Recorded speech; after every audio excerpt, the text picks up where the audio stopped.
İşləyən qadınlara hamiləlik və doğuşdan sonraki dövrü üçün ümumilikdə 126 təqvim günü müddətinə ödənişli sosial məzuniyyət verilir.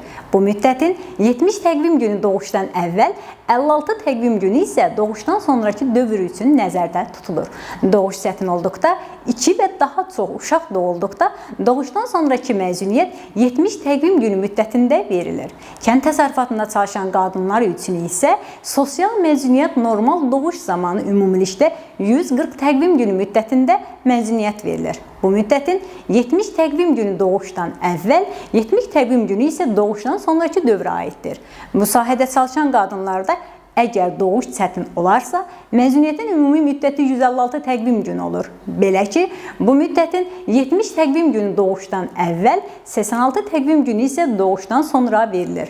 2 və ya daha çox uşaq dünyaya gəldikdə isə həmin sahədə çalışan qadınlara 180 təqvim günü müddətində məzuniyyət verilir. Bu müddətin 70 təqvim günü doğuşdan əvvəl, 110 təqvim günü isə doğuşdan sonraki dövrə düşür.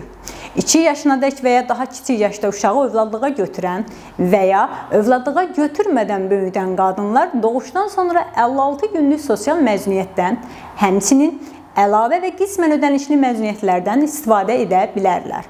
Uşağa bilavasitə qulluq edən valideynlərdən biri yaxud ailənin başqa üzvü uşağın 3 yaşı tamam olana dək işçi yazılı ərizəsi əsasında uşağa qulluq etməkdən ötürü qismən ödənişli sosial məzuniyyət hüququndan tam yaxud hissə-hissə istifadə edə bilər.